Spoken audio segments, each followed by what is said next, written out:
Uma reestruturação salarial para forças de segurança acabou de ser aprovada pelo Senado. Mas, o dinheiro já está pingando na conta dos policiais desde o ano passado. Pois é. E hoje a nossa missão é cruzar esses dados, sabe, puramente oficiais dessa medida provisória recém-aprovada. Exato. E entender a verdadeira engenharia financeira por trás dela.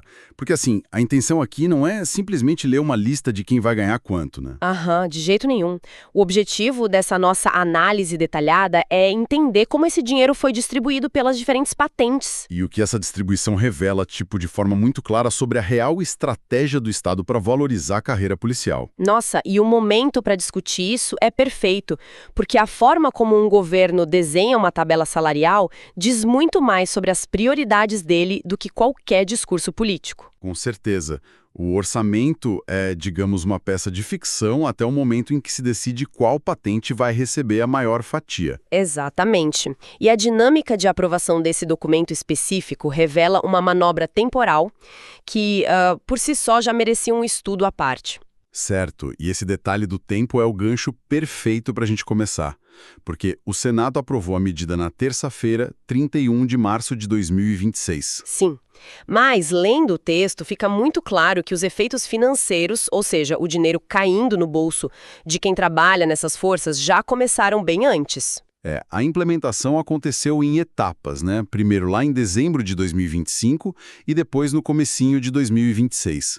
É uma cronologia que meio que parece colocar a carroça na frente dos bois. Com certeza. Mas antes da gente destrinchar os números e essa linha do tempo, vale estabelecer a nossa regra de ouro para a discussão de hoje. Bem lembrado.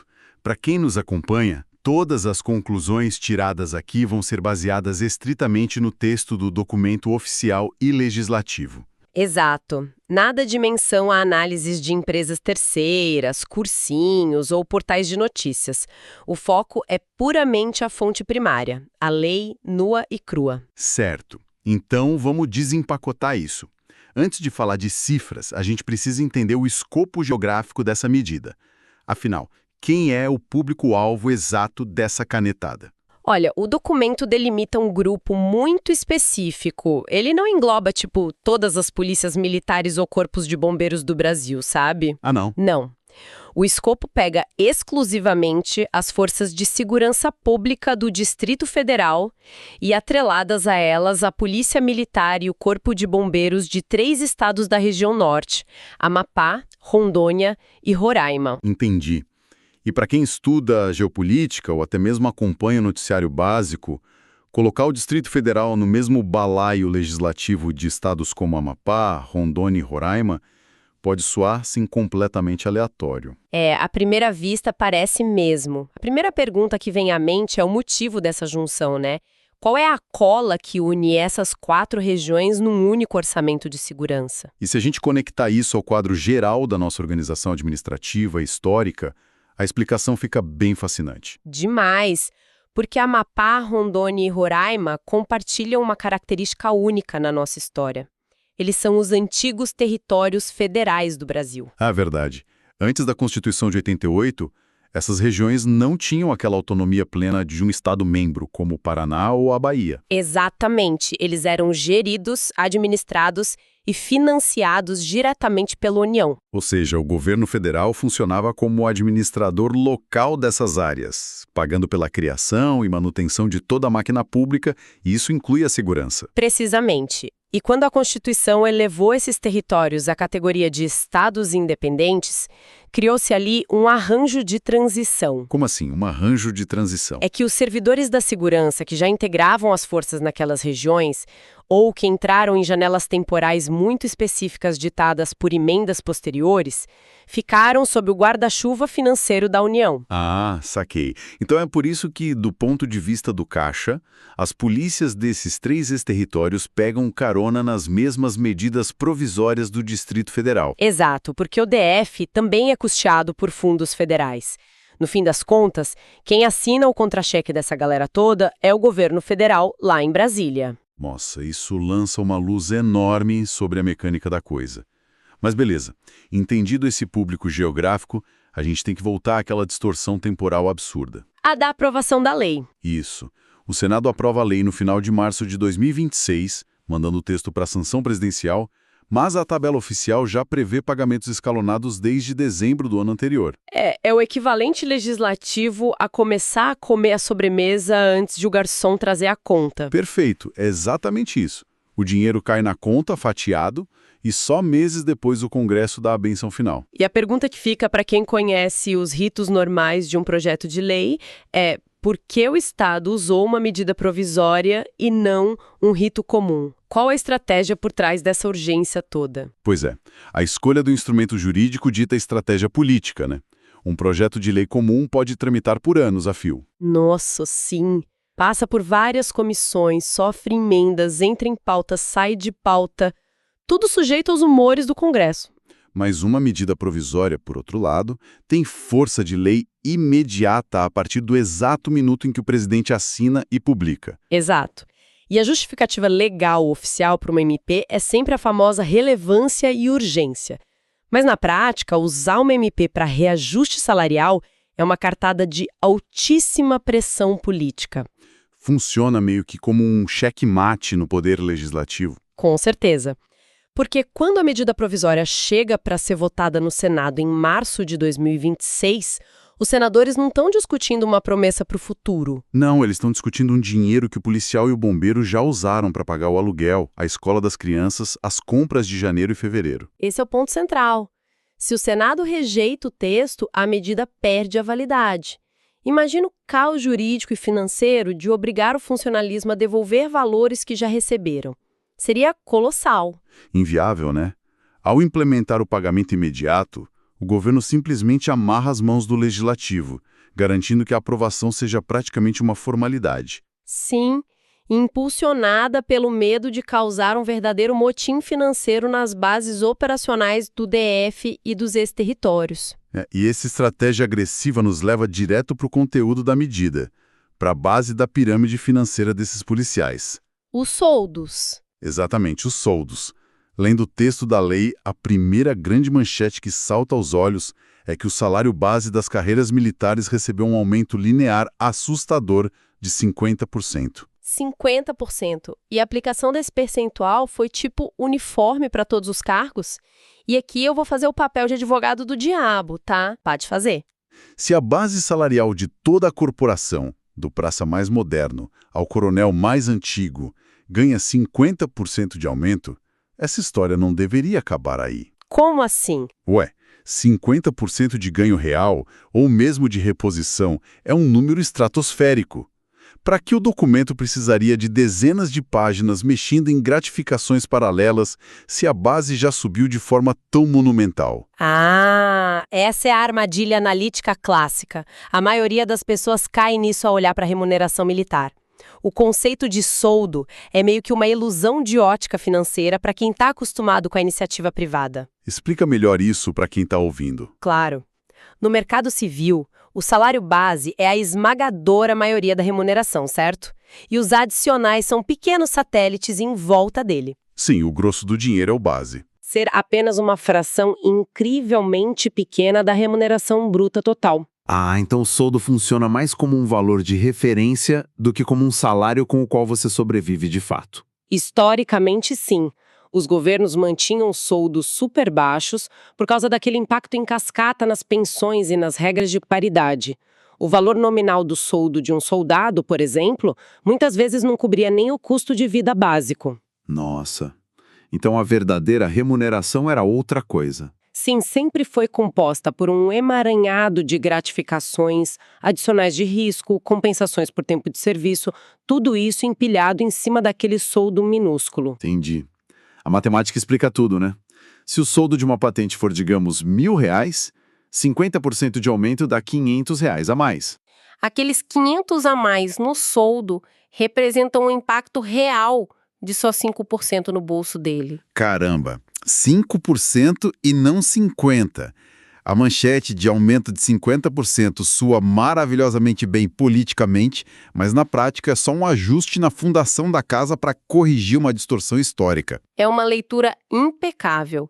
Esse aumento no soldo serve para modernizar o alicerce da tabela. Só que ele passa longe de ser o verdadeiro mecanismo de reestruturação da carreira. Então, o verdadeiro poder de escolha do Estado, o ajuste fino onde ele decide quem atrair ou sacrificar financeiramente, está em outro lugar do documento? Sim, ele está na rúbrica principal da lei, a famosa VPE. E aqui é onde a coisa fica realmente interessante. A vantagem pecuniária especial. Porque quando a gente analisa o anexo da lei que trata da VPE, a máscara da igualdade cai por terra. Totalmente. Aquela ideia de que todo mundo ganha a mesma coisa desaparece e dá lugar a uma tabela de reajustes assim, brutalmente desproporcional. A VPE não tem nada de linear, né? Os índices oscilam de microscópicos 1,8% até absurdos 31,5%. A gente precisa estruturar isso em níveis hierárquicos, para que quem nos ouve visualize o tamanho desse abismo. Boa. Vamos começar pela base operacional. O pessoal que atende ocorrência de madrugada, patrulha a rua, a espinha dorsal do efetivo. Os números aí são explosivos. Soldados de primeira classe levam um aumento de 31,5% na VPE. Soldados de segunda classe, 29,1%. Os cabos garantem 30,2%. Ou seja, a base inteira da pirâmide está nadando em reajustes na casa dos 30%. É muita coisa. É sim. E o que é fascinante aqui é a clareza do recado institucional, sabe?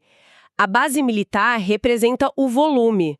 É a força bruta que garante a presença do Estado nas ruas. E, injetando um reajuste de 30% nessa gratificação principal, o documento resolve, na teoria, um problema crítico de evasão e desmotivação crônica. Exatamente. Soldados e cabos que antes amargavam um abismo financeiro em relação aos oficiais de alta patente, agora recebem uma injeção de dignidade. É o Estado dizendo explicitamente que precisa de uma linha de frente estabilizada, motivada a continuar no patrulhamento ostensivo, em vez de usar o cargo só como trampolim temporário enquanto estuda para outra coisa. É uma retenção forte, mas essa lógica faz sentido até você olhar para o meio da tabela. Nossa, sim.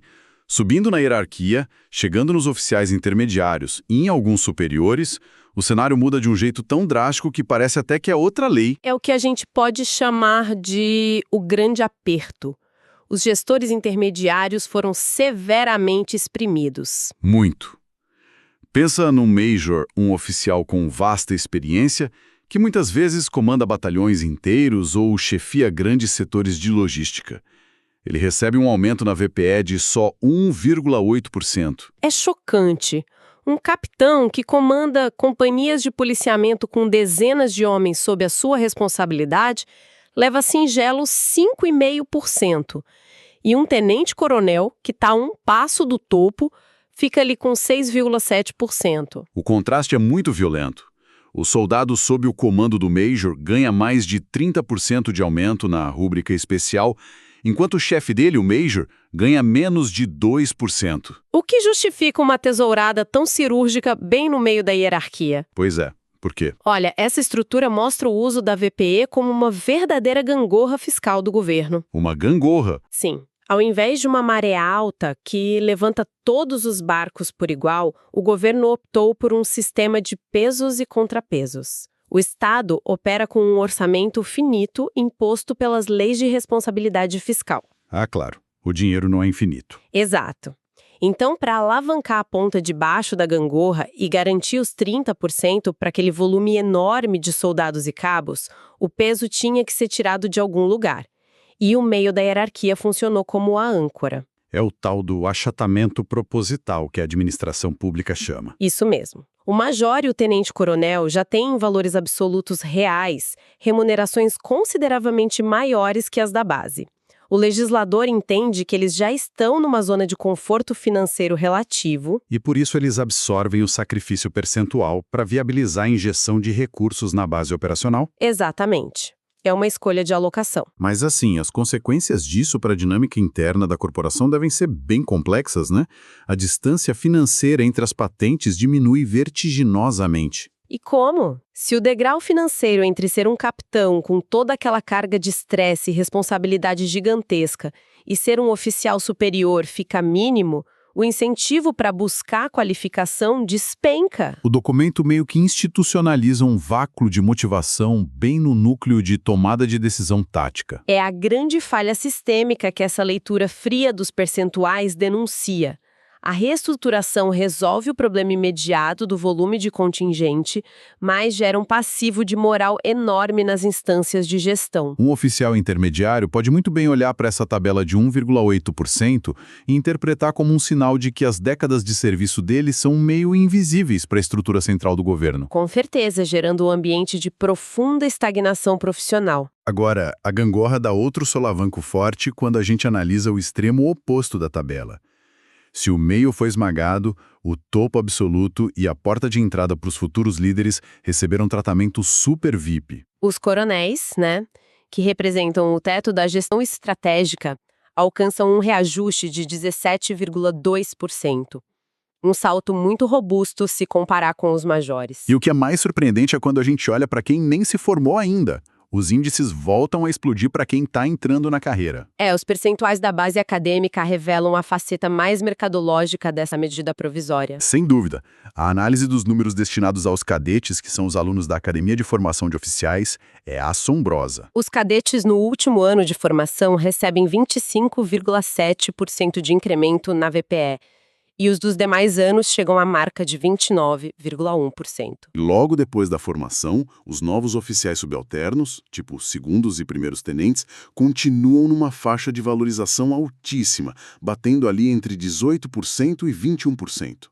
Em resumo, tem uma recompensa robusta para o coronel no topo e uma enxurrada de incentivos para o jovem que ainda está sentado na cadeira da academia. Fica muito nítido que o Estado não quer perder esse cérebro para o mercado corporativo ou para outras instituições federais depois de investir milhões na formação dele. Retenção de talentos é o nome do jogo, né? Com certeza. Formar um oficial de segurança com expertise em gestão de crise e inteligência estratégica custa uma fortuna pro erário. O pior cenário para a administração pública é treinar esse cadete por anos e perder ele porque a remuneração não bate a de uma auditoria da Receita. Faz todo sentido. Oferecer quase 30% de aumento na VPE para quem ainda está estudando é o Estado blindando o próprio investimento. É uma garantia de que o topo da cadeia intelectual das polícias seja abastecido pelas mentes mais afiadas. E essa injeção pesada de recursos logo na porta de entrada da carreira nos leva a constatar um impacto imediato no perfil de quem vai compor essas forças daqui para frente no DF e nos ex-territórios. E muito. O funil de entrada, que já era rígido, vai virar uma verdadeira agulha, sabe? O nível de exigência dos concursos públicos para essas polícias vai subir para a estratosfera. Alcançar uma vaga, seja de soldado com 31% de aumento ou de cadete beirando os 29%, vai exigir uma preparação absurdamente cirúrgica da parte dos candidatos. E vale pontuar que o nível de dedicação profunda e exaustiva para superar processos seletivos de alto nível não se limita às carreiras de segurança, né? Isso está presente nas áreas mais complexas do país, como a saúde. A propósito, se você é estudante e quer se preparar de verdade, entre agora em medcob.com.br, baixa o app e aproveita o maior banco de questões do Brasil com provas anteriores de todas as instituições, questões comentadas, resumos práticos, aulas completas e flashcards prontos para revisar onde quiser. É a automação da excelência substituindo aquele velho método de tentativa e erro. O preparo intenso vira o único diferencial possível num cenário onde o sarrafo sobe tão rápido. Retornando ao nosso ponto, a aprovação dessa lei altera radicalmente a percepção de valor dessas polícias no cenário nacional, né? Com certeza. Candidatos brilhantes que antes iam focar só na Polícia Federal ou na PRF, agora vão colocar essas polícias regionais no topo das prioridades. Sim, a concorrência nacional migra para esses editais, porque o pacote financeiro na base e na formação inicial é simplesmente atrativo demais para ser ignorado. A longo prazo, a qualidade acadêmica do policial de ponta nessas 4 regiões deve ser teoricamente a maior do país. Bom, então, para fazer um apanhado sistêmico de todas as camadas que a gente desempacotou hoje nessa análise estrutural da medida provisória, O que esse texto deixa como legado real para a administração pública? A principal conclusão, baseada estritamente nos dados oficiais, é que a gente está testemunhando uma reconfiguração profunda da arquitetura de incentivos. Aqueles 50% nos soldos são um ruído midiático, a correção inflacionária para modernizar as fundações. Mas o redesenho real da carreira acontece na VPE, né? Isso. O Estado optou por um modelo que recompensa pesadamente a força de trabalho operacional. Ele joga os recursos na base e estabiliza a linha de frente. E, ao mesmo tempo, compra a lealdade da próxima geração de comandantes, oferecendo remunerações bem agressivas logo na academia. E ele financia toda essa engenharia orçamentária promovendo um esmagamento deliberado das patentes intermediárias, tratando o meio da carreira como um amortecedor fiscal. É um movimento ousado e cheio de consequências. O que deixa uma provocação enorme para a nossa audiência mastigar e refletir, indo muito além da vigência dessa medida em si. Pensa bem, se essa manobra orçamentária que espreme a gestão intermediária demonstrar sucesso fiscal e começar a ser replicada pelas assembleias legislativas de outros estados nos próximos anos, qual vai ser o impacto a longo prazo no perfil da liderança da segurança pública no Brasil? É uma excelente questão. Pois é.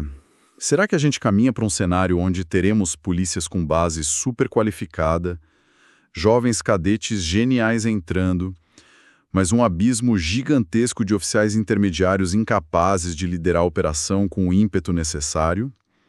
É um dilema gerencial que as secretarias vão ter que enfrentar na próxima década. É um efeito dominó, sabe? Os primeiros sinais vão demorar uns anos para ficarem visíveis nas estatísticas das corporações, mas as sementes foram definitivamente plantadas nesse texto legislativo. Verdade. Bom, chegamos ao final do nosso mergulho detalhado. Foi um privilégio traduzir a política pública que fica escondida nas entrelinhas e tabelas de gratificações desse documento oficial com você. O privilégio foi meu. É sempre muito bom destrinchar essas mecânicas. Muito obrigado a quem escuta e acompanha essa jornada pelas complexidades da administração com a gente. O segredo para entender o sistema sempre vai estar nos rodapés. Continuem atentos, questionem sempre os números que parecem simples demais e sigam curiosos. Até a próxima.